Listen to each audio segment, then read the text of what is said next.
location in Jamaica for decades, where top financial minds provide comprehensive insight into the market and ideal investment strategies and opportunities for our clients. Celebrating 37 years of excellence in investment banking. The Mayberry Virtual Investor Forum, investing in Jamaica.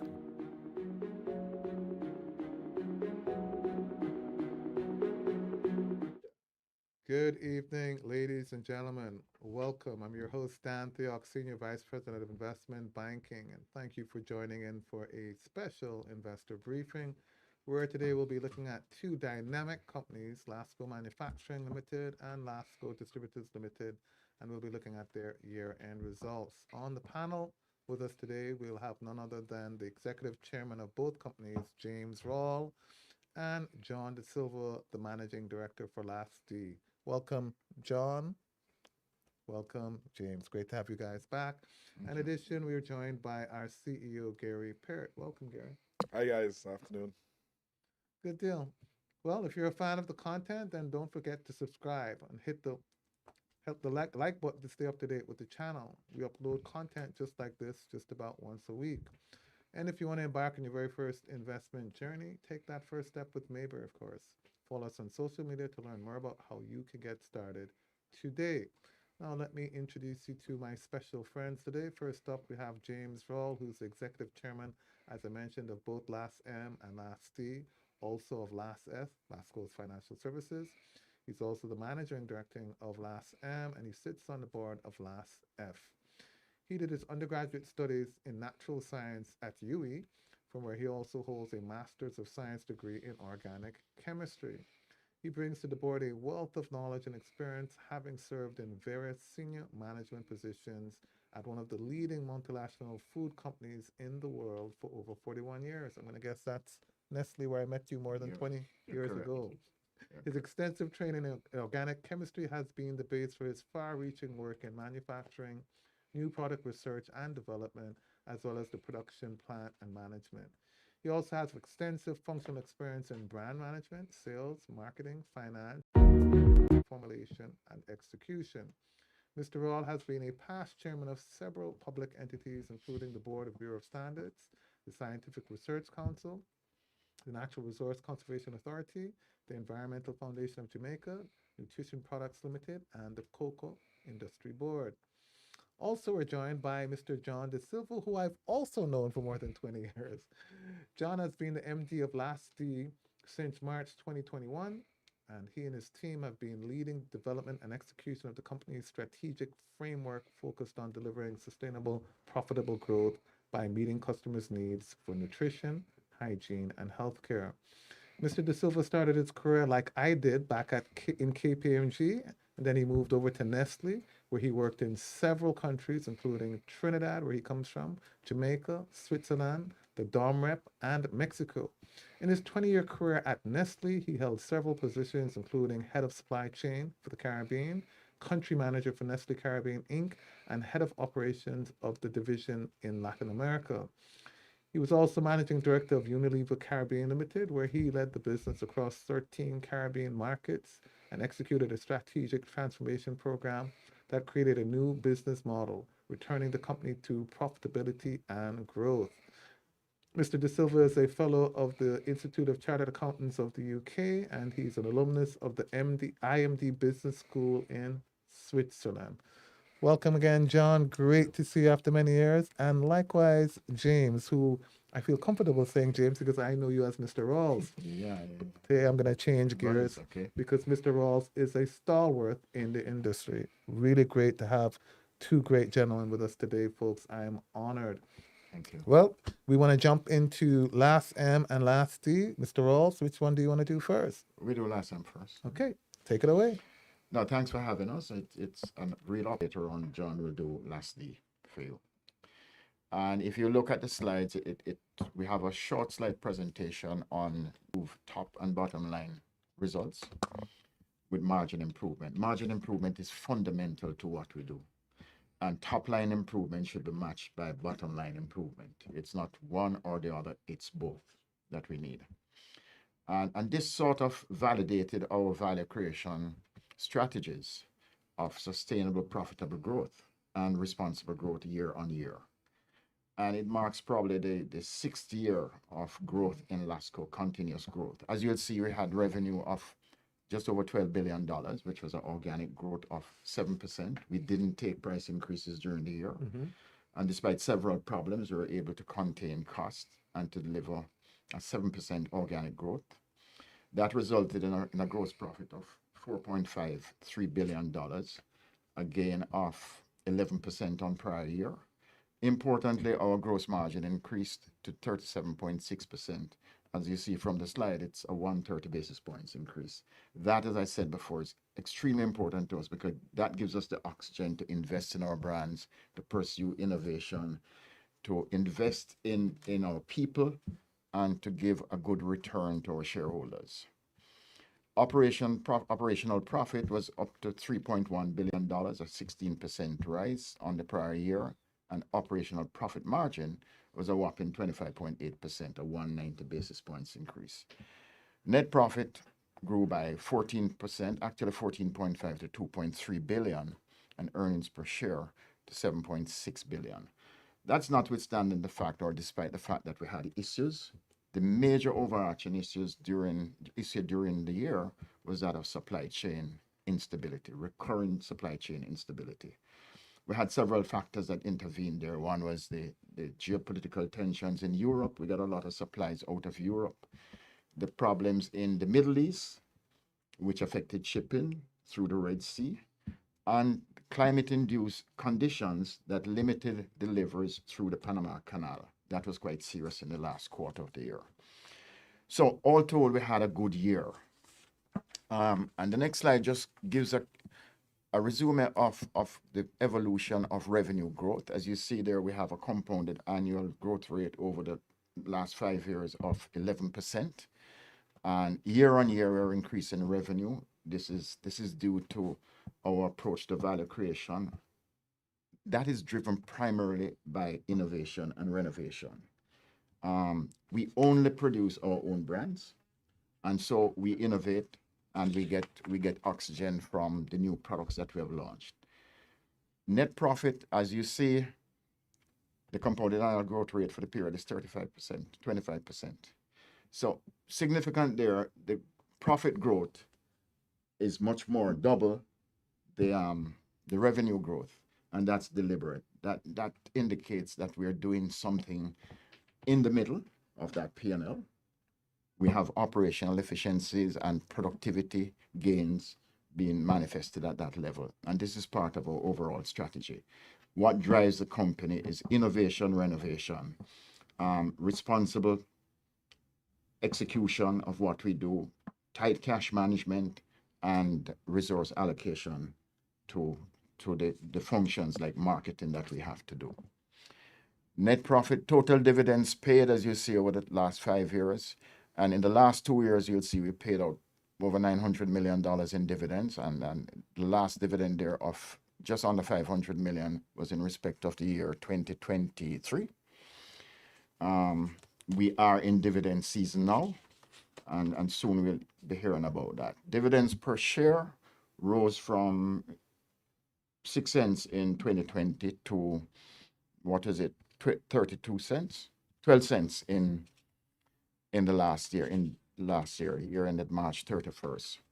So, and finally, earnings per share was 58 cents, up from 50 cents the prior year. You can see the evolution. So what you see, Don, is a picture of sustained growth and delivery of profits over the year. I think we have a solid organization. As I said, the drivers of this growth is innovation and renovation, cash management, and investments in our plant, equipment, and people. I think that gives a picture of the year-end results. These incidentally are on the Stock Exchange and Company website. They were released to the market a week ago. Okay, very good. Appreciate that. And up next, we go straight into LASD. John, what do you have for us? Thank you very much. So it's my pleasure to present the financial highlights for the year ended March 31st, 2024 for Lasco Distributors Limited. And we go straight into some of the key messages surrounding the performance of the last 12 months. We would consider this to be a year of solid organic growth. Again, big emphasis on growing our own brands through organic means, continuously expanding our gross margins. That's the fuel to continue to invest in our brands as well as in distribution and training and development, resulting in an increased net profit and earnings per share. And this has been achieved through disciplined execution of our strategic framework.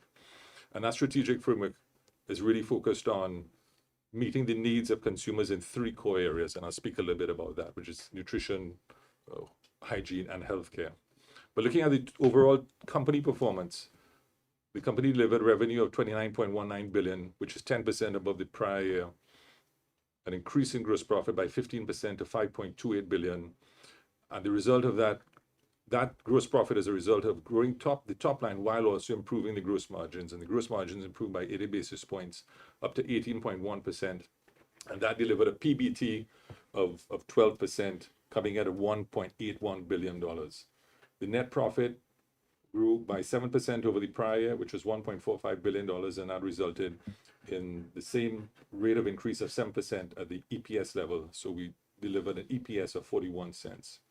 Within the strategic framework, as I mentioned, we are focused on satisfying consumers' needs in three key areas: nutrition, hygiene, and healthcare. And within that concept of nutrition, we have certain subcategories, which is comprised of a pure nutrition portfolio as well as food and beverage. Those categories delivered solid, strong growth year on year. We continue to increase our marketing as well as our in-trade activation, and we're also expanding our route to market operations, again, building the framework to ensure that we can continue to take our products to the consumers. The hygiene categories comprise of primarily the home care and the personal care subcategories, and we've launched quite a significant portfolio transformation initiatives, and the result of that is improved margins. The focus remains on innovation, managing the mix, as well as strategic sourcing to continuously improve our margins. And we've also delivered very strong growth with our partner brands, with Unilever in particular. The healthcare category is primarily driven by the pharmaceutical division, and we're adapting that business to ensure that it continues to be relevant and ahead of the curve in meeting consumers' evolving needs for healthcare.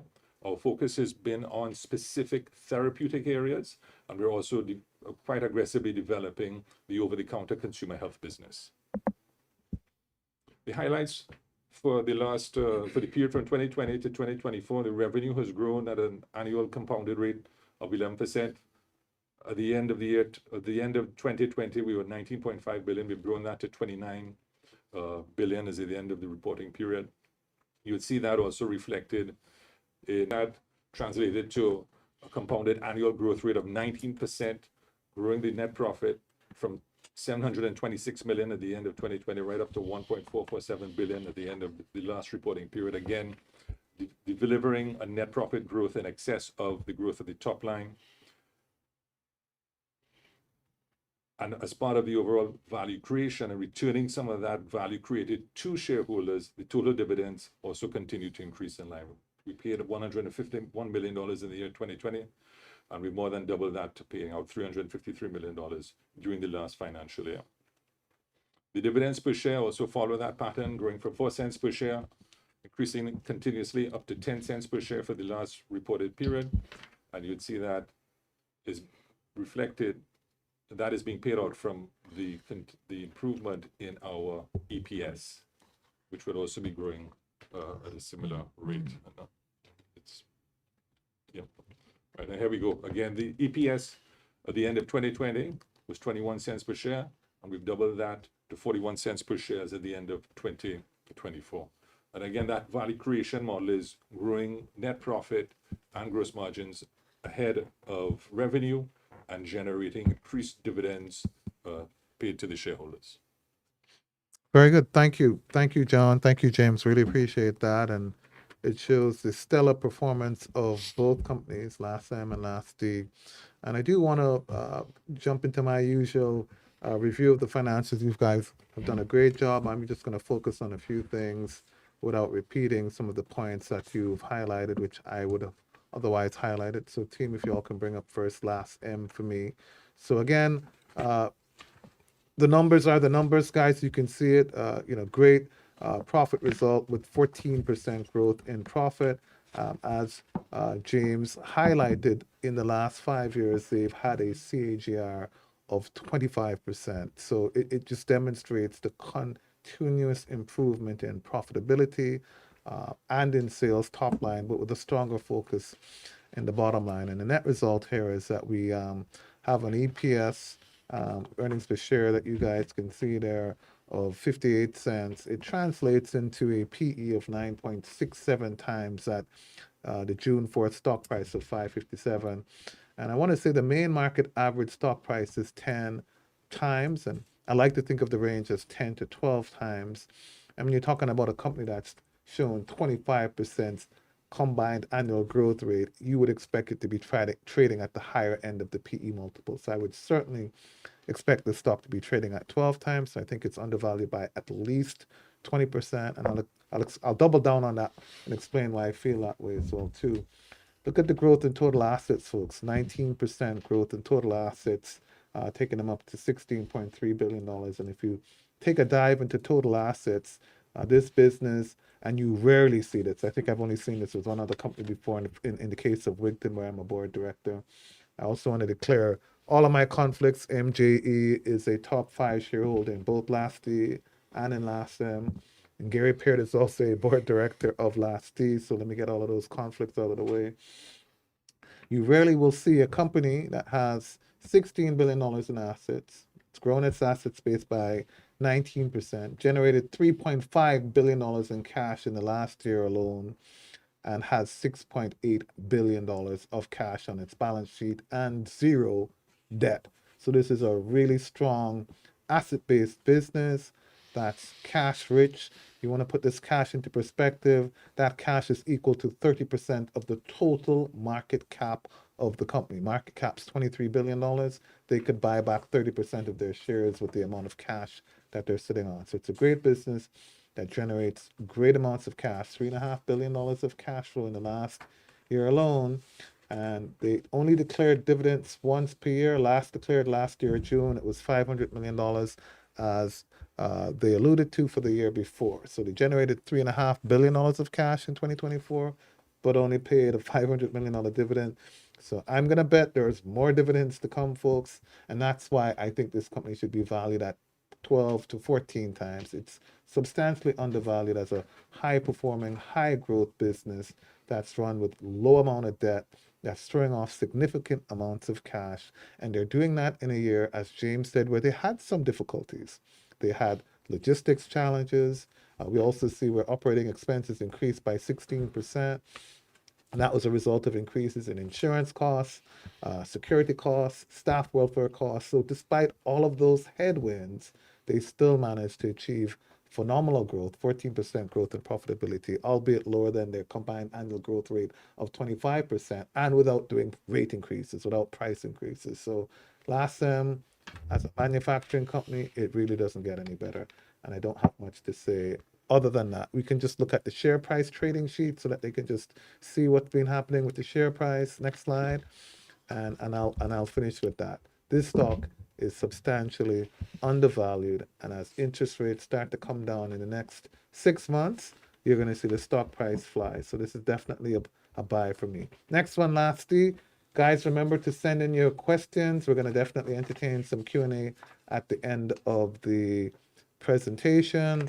So LASM, it's a no-brainer. Go get yourself some LASM. It's a great company.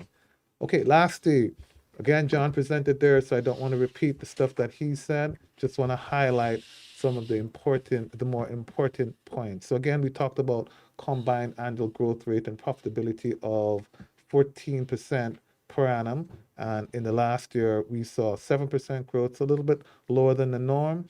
But again, they had some headwinds that they faced in the form of the increase in operating expenses. So 10% growth in revenues, which is in line with the CAGR, where they grow by about 11% per annum over the last 5 years.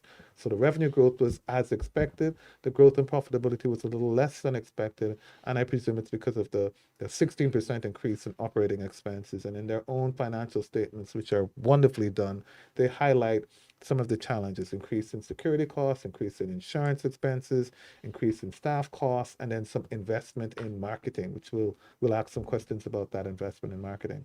Having said all of that, it's still a business that generates $1 billion of cash flow easily, increased its asset base by 6% up to $14 billion, has about $2.7 billion in cash, so enough to buy back 10% of the entire company, so 10% of their market cap sitting in cash. So again, great business, throwing off cash, constantly growing its revenue base and its profitability base, managing its assets very efficiently. Inventories at $4.6 billion are about 70 days.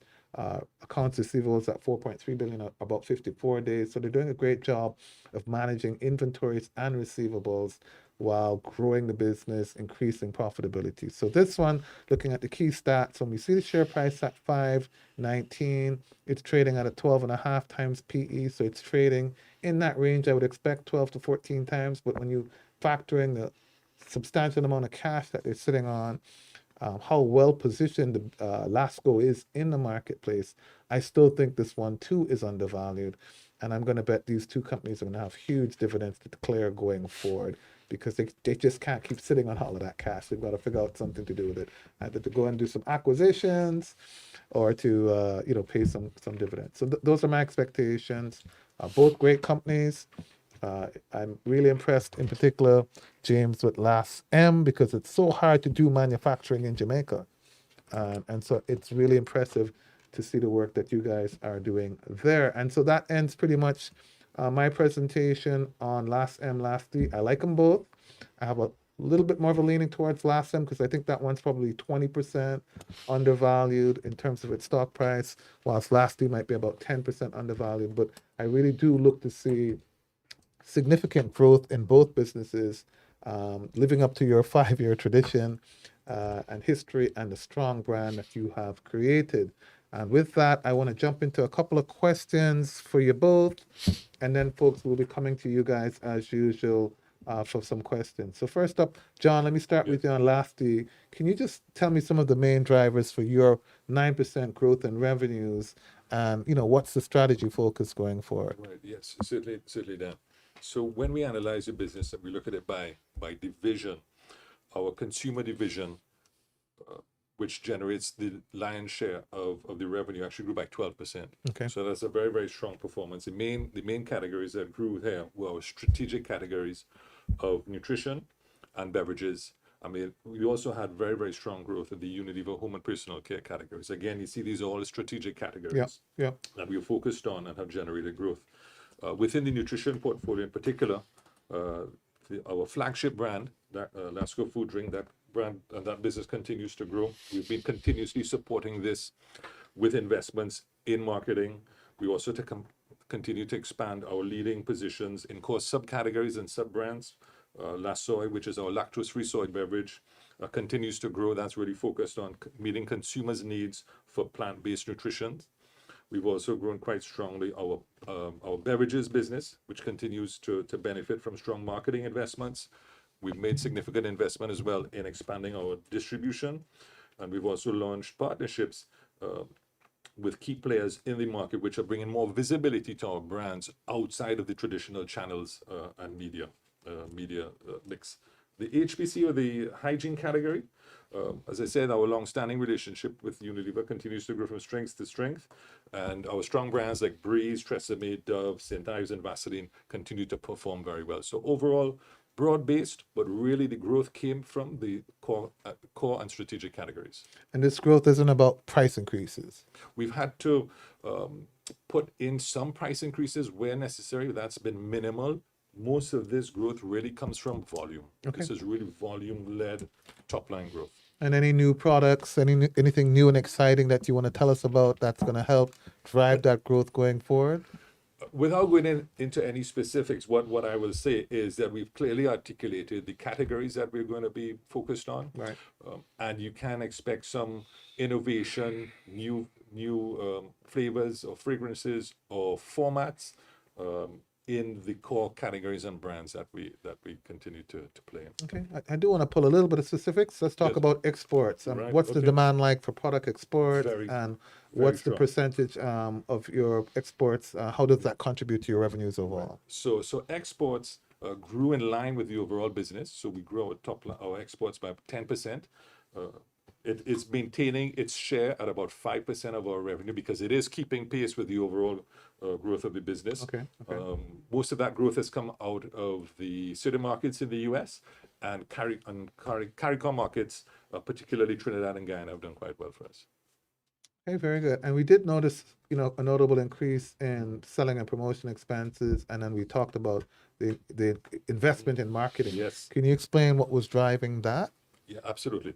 So we have really stepped up our investment in consumer communication. This has been a multi-category, multi-brand approach that is supporting the product and brand across channels, which maybe we did not spend as much investment in before. We're really focusing on that because there's a tremendous opportunity to grow. We have to change the marketing mix. Maybe it's not all going to be media. Some of it is much more focused on the ground, activation at the point of sale.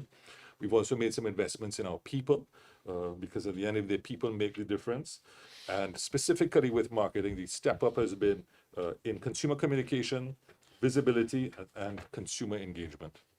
Yeah, but I do have to comment that, for a distribution company to see you guys achieving 5% net profit margin, that's pretty impressive, and 18% gross profit margin, that's also very impressive. I mean, because you're a distribution company.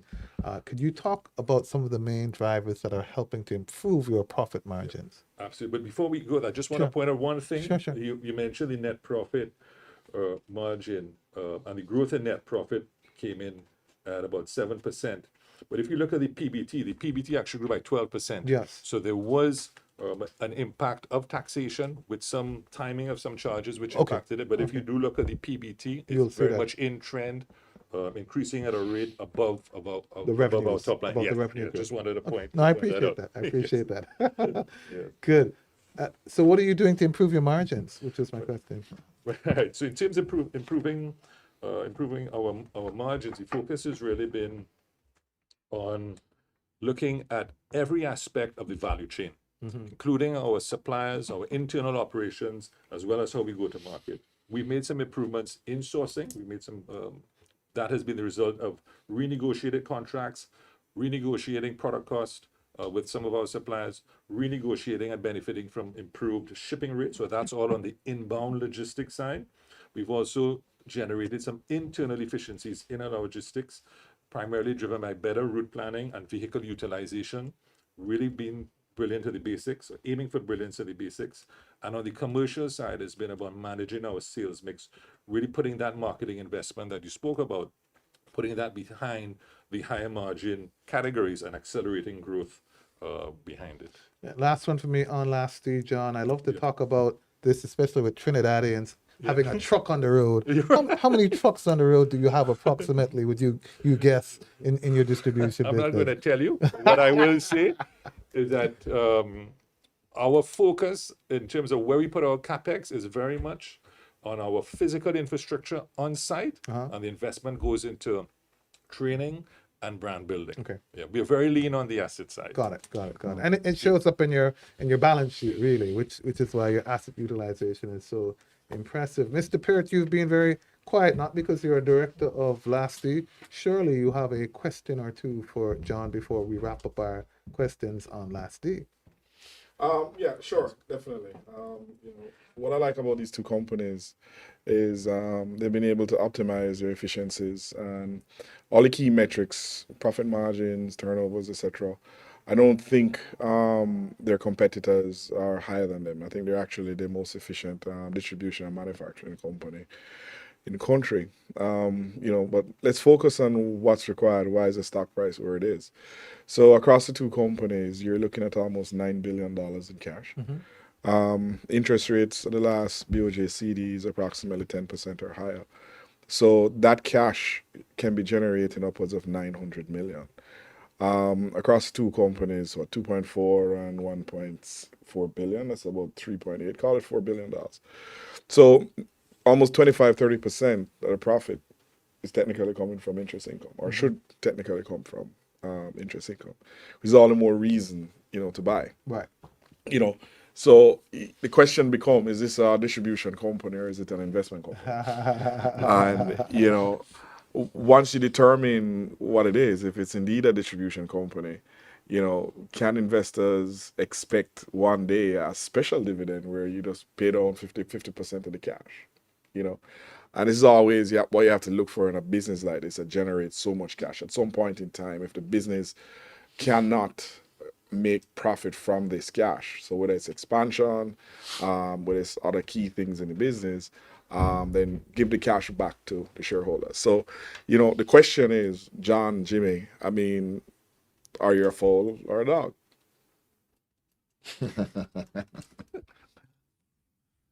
That's it. That's the question. I mean, are you an investment company or are you a distribution and manufacturing company? Distribution company. Operating company. And I think Gary, that one of the big assets of Lasco Manufacturing, which manufacturers, I don't know, John, it's about 60% of your revenue comes from the products that are manufactured right there in White Mart, is that we are we have relevant assets. Huge investments were made in the past. In the past, I would say 7-8 years. Yes. And what we're doing is exploiting that. Yes. And we have strong brands, good marketing messages. There's a demand for the product, and what we're doing is just supplying that demand. Yes. And driving the market behavior that we want. So, what are we going to do with all that cash? Yes, shareholders deserve to be compensated. But we're getting ready for another round of investments. The market still has space for Lasco brands. We are strong on innovation. We develop our own products and we bring them to market. And we think we have products that are relevant to the consumers, that are in need by the consumers. So we'll continue to be a manufacturing company, and Lasco Distributors will continue to be the distribution arm of the company, a distribution partner. And that's what we're going to do. But we're mindful of the fact that, yes, 5 years ago, we didn't have that much cash. We were paying down debt.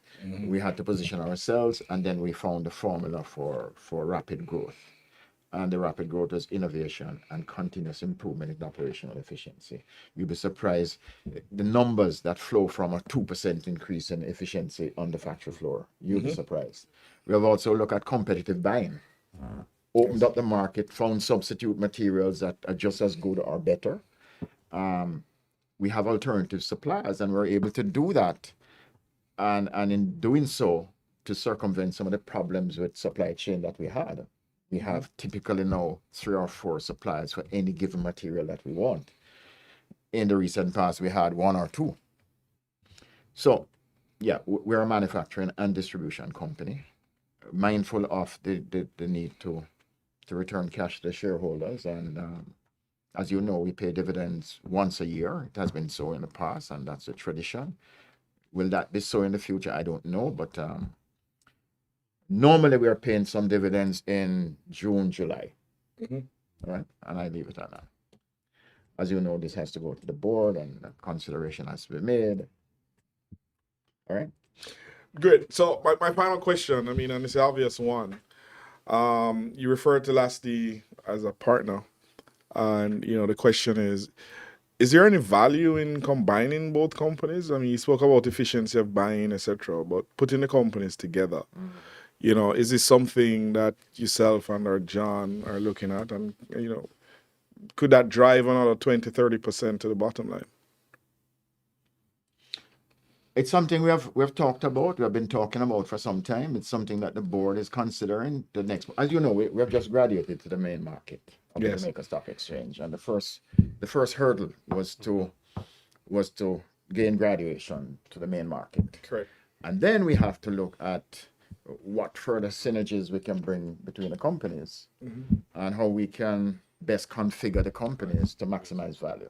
Yes. And that is one thing that is in the future. In fact, I can tell you that in, I think, 2019, we had a management retreat, and this was a point of discussion. Yes.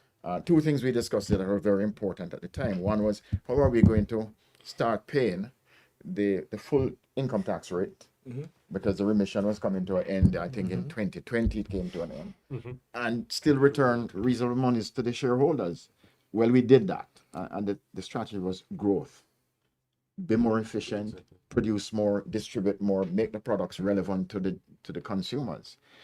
And the second point we discussed is that come 2025, we will graduate. Well, we have graduated before 2025. We graduated a couple of months ago. And the next big thing is, what do we do with the companies? Do we look for further synergies? Does it make sense to do some sort of formation where it becomes one company? And that is being discussed as we speak. Yeah. So, I mean, in closing, it's back to Dan's point, why should somebody invest in LASD and or LASM? So these key points that we've just discussed a while ago could be compelling reasons because, if at some point the company decides to come together and it drives efficiency from saving in expenses, Dan, that efficiency in generating profit increases materially. I mean, what does that look like in the stock price? One, two, as it pertains to the cash, if in one breath you're going to pay the cash back to the shareholders, at any point a huge dividend can be paid. Yeah, this is all hypothetical, but when you analyze the business has shown that when it invests that cash in its core operation, the returns are materially greater than what you can earn with your cash as a shareholder. So the question is, will the business and the management find an opportunity to invest that cash, which maybe is a preference from a shareholder like myself. So instead of me getting the cash and getting 10%, right, let them do what they do best and find something and make 30-40% on it. Yeah. Yeah, well, it's it's interesting. This is all hypothetical again, Gary. I'm just an analyst, but we just talked about LASM generating $3.5 billion cash in the last year, sitting down on $6.8 billion of cash in near cash, which is equal to 30% of their market cap. So in other words, the easiest way to improve their EPS by 30% would be to buy back 30% of the shares. There is that.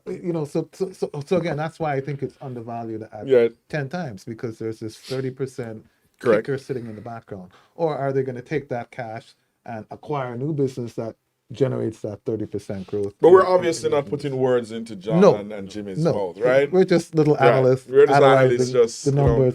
Saying some stuff. Looking for an opportunity, you know what I mean? A big opportunity. A big opportunity. Shucks, with, $10 billion cash combined, there are lots of other businesses that they could go and buy and find some synergies and improve their profitability.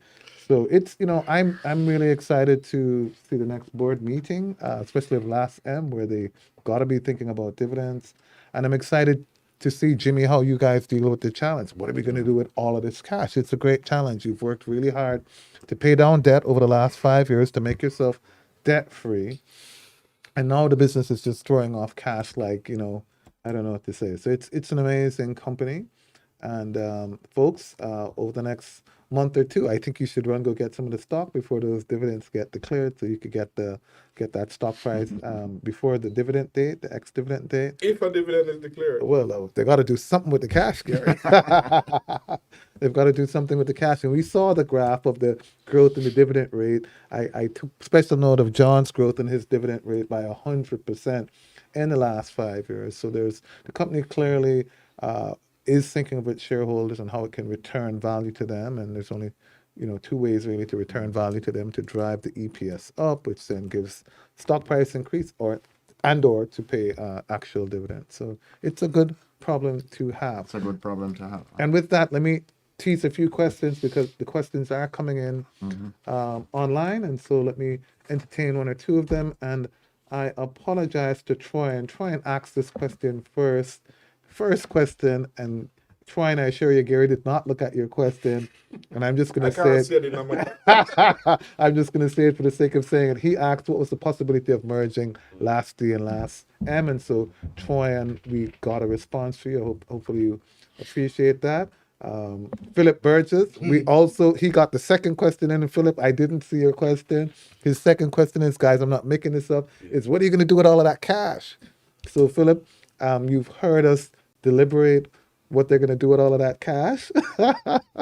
A third one up from Limitless Podcast is Mayberry looking to assist in financing any acquisition for LASM and LASD. Who is Limitless Podcast? I hope it's not a Mayberry employee, but I'm certainly trying to tease them to do an acquisition or two with all of that cash. So they cannot answer you, Limitless Podcast, but I can. I'm certainly pitching deals at them where we can and trying to encourage them to grow. Most of the growth that we've seen is organic growth. Yeah. So with all of that cash, we would like to see some inorganic growth, I think is what Limited Podcast is saying. And then Philip comes with another question is, do you care to share which quoted equities the companies holds on to and whether there are plans to buy more? Because they note that you have $333 million in quoted equities held by the company. So would you share one or two of the stocks that you seem to be buying? You want me to share them? I would love Well, they that. have some SLV stocks. You have some SVL? SVL stocks. Okay, good one. Good one. I like And that. LASM has some LASD stock. Okay, why not? That's it. Why not? And John, on LASD, it's the same. It's Supreme Ventures. And normally we would not comment on another publicly Right. traded stock Yeah. for obvious reasons, Yes, right? yes, You yeah. know, Yes. right? Yeah. So we would not do that. But it comes back to the point that Jimmy said that the core of the business is operations, Right. Yeah. and lastly is very clearly focused on where it wants to be in the value chain, which is marketing, sales, and distribution of branded consumer goods, and that's going to be the focus for the growth. I heard the point about possible consolidation, but right now we are really focused on running the business to take market share, grow volumes, and improve margins. There's a lot more to extract Yeah. and create value that way than necessarily just internally. You know, Dan, I would add, we have grown to this point organically. That has, the investment was with that in mind. Yeah. And that is not to say we're not looking for possible mergers and acquisitions, but we're going to do it carefully. Yeah. You guys know better than I do. Most acquisitions and mergers fail. Am I correct, Gary? Yes. And they're failed because the appropriate due diligence is not done. Correct. And that is the single largest failure. Correct. And acquiring company doesn't quite understand the business that they're acquiring. Yeah. And these are the two things. We have to understand the business. And I mentioned earlier that we are in the nutrition, the food and beverage field. That can be extended to include meals, prepared meals, nutritious drinks, meal solutions. People are going for, these days, they're going for a lot of pre-prepared meals. Easy to prepare, easy to consume. So that is our ballpark. That is where we want to be, right? There's still a lot of organic growth to extract from the business. We have new formats to bring to the market. We have new products to bring to the market. We have become now a major corporation in this country. Started 13 years ago as a small junior market company. I think Mayberry had something to do with it. Just a little bit. Just a little bit. And so we're where we are. Great. And you guys are a testament to what we want, why Mayberry was so influential in promoting the junior market. These three companies that came to market 13 years ago, LASD, LASM, LASF, and now the combined market company of these three companies exceeds, $50 billion. I mean, that's just, impressive. And I really hope the government, appreciates that. So hurry come with the $750 million cap so we can create more LASDs and LASMs for the future. Companies that are now contributing towards the coffers of the government's bill. It's a good thing. You had the challenge of how do we keep growing the profitability even after paying taxes, right? Not to speak of the employment that you've created and the taxes that are associated with that. So kudos to the group. That's a great plug for the junior market concept. Absolutely. Absolutely. Without it, Lasco wouldn't be what it is today. Absolutely. Right? And if you look at what we paid as tax, it's in Lasco Distributors, we're paying what, just under 400 million? 364 million, which incidentally is a 37% increase over the prior. Yeah, absolutely. And what we paid we're paying in LASM is 3/4 billion. Yep. So over $1 billion between the two companies alone, which is substantial. And we mentioned another company a while ago who pays probably closer to $10 billion in total. So it's all good, is what I'm saying. Okay, a few more questions coming in. Limitless podcast. Is Lasco looking to launch any new major products? If so, could you speak to some of these? Yeah, the New core of what major we do, and I products. mentioned it several times, is innovation and renovation. Yeah. And we have a pipeline. Each year we're Yes. introducing new products. We have to space them. Yes. We're looking now at products that brings a lot of nutrition and convenience, as well as refreshing beverages. You know, the iCool brand has taken the market in all its various formats and iterations. So yes, we have a robust pipeline of new products that will be launched. Obviously, I'm not going to tell you when and what they are. I just Other tried. than to say that we are in the food and beverage and nutrition field. I just tried the pink lemonade for the first time. I like it. So yeah, keep them coming. Keep them coming.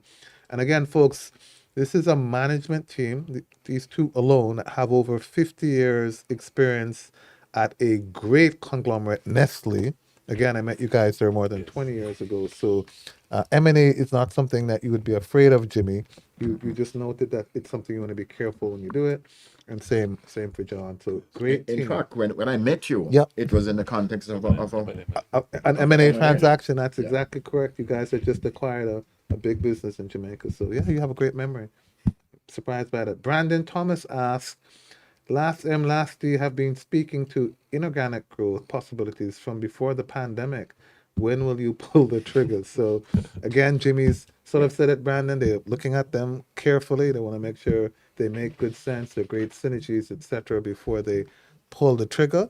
But I know they're looking at a few possibilities. It's just a matter of time. But one thing I can assure you, Brandon, you will see that cash being utilized in short order. Michael Edwards asks, what are your strategic objectives and which will enable you to continue doubling your EPS every 5 to 6 years? In other words, what is the catalyst which will fuel further growth? And I think Jimmy mentioned the whole innovation. It is innovation and operational efficiencies and prudent resource allocation. And yes, if the right inorganic growth target comes on, is to get there. You'll take that as well too. Yeah. But you're obviously going to be careful about what you do, is what you're saying. Yeah, but you're also saying it's not a fluke, that we can expect this kind of CAGR for the next 5 years to come, that this is a standard or hurdle that you guys have set that you take very seriously. Very, very seriously. And so take comfort in that, Michael. They may not, tell you the exact specifics of the strategies, but the general ethos has been established, and I think I'm certainly convinced. Limitless podcast. Why does your name give me such difficulty to pronounce?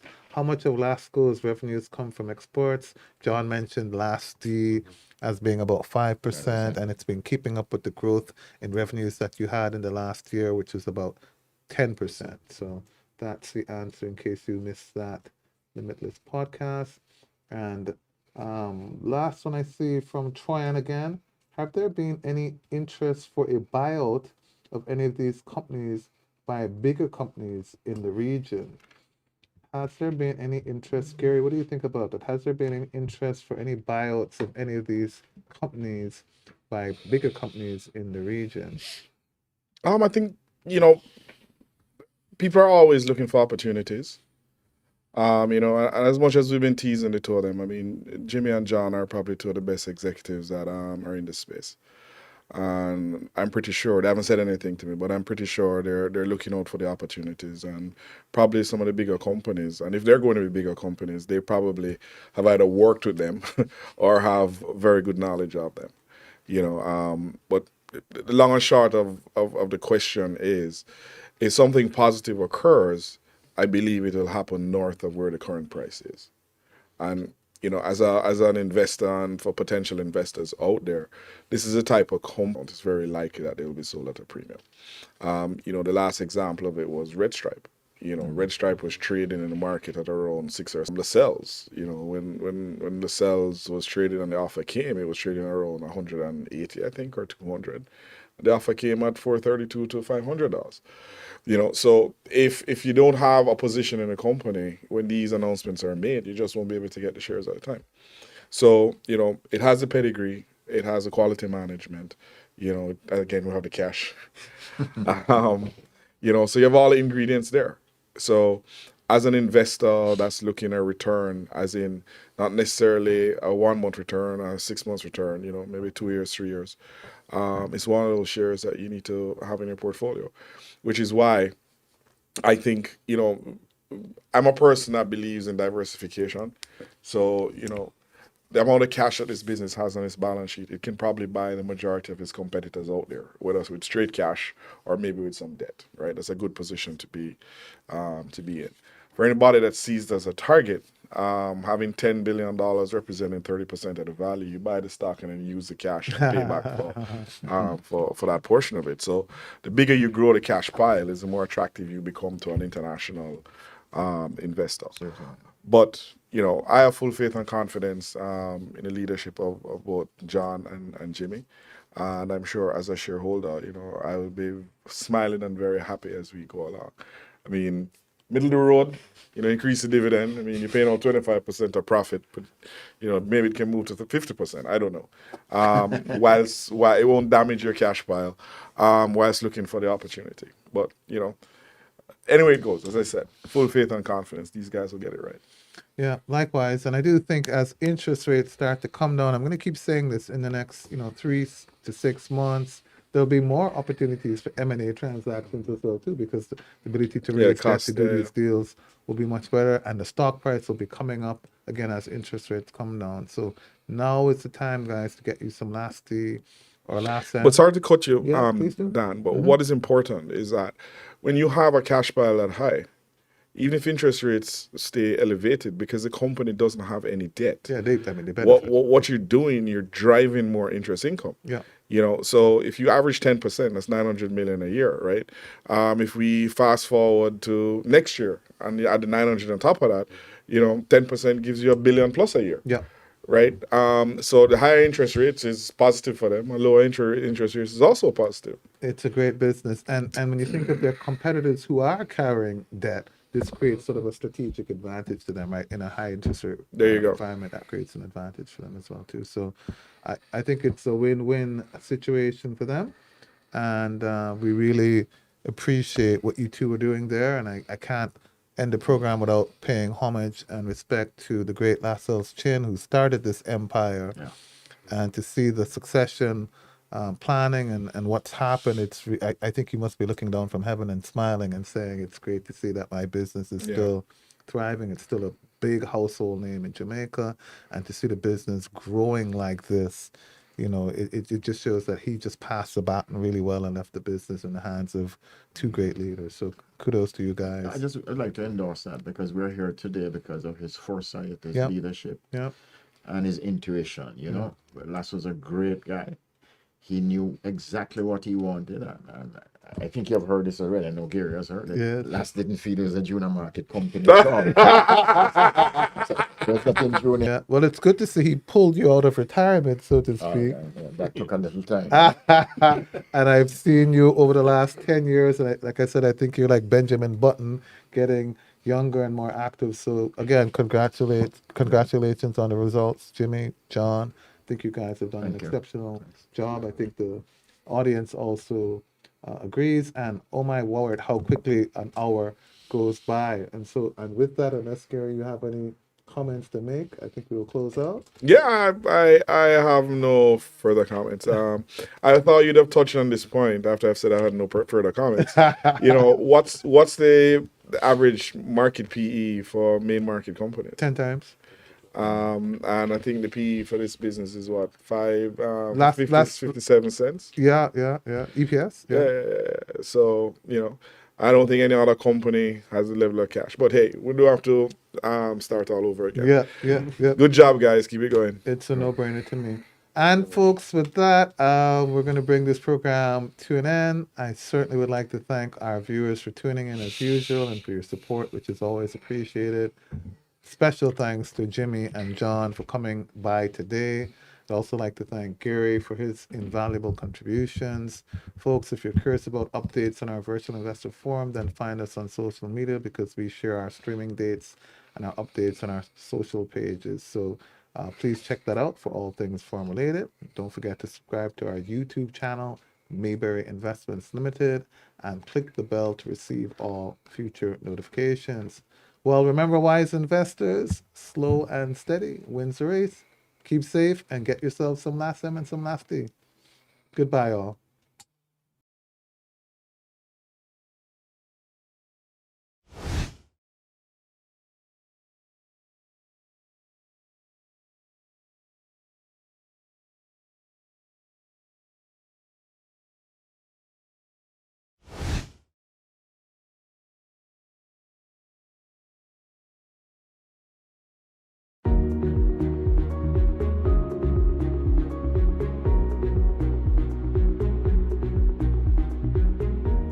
The Mayberry Investments Limited Virtual Investor Forum has been insight into the market and ideal investment strategies and opportunities for our clients. Celebrating 37 years of excellence in investment banking. The Mayberry Virtual Investor Forum, investing in Jamaica.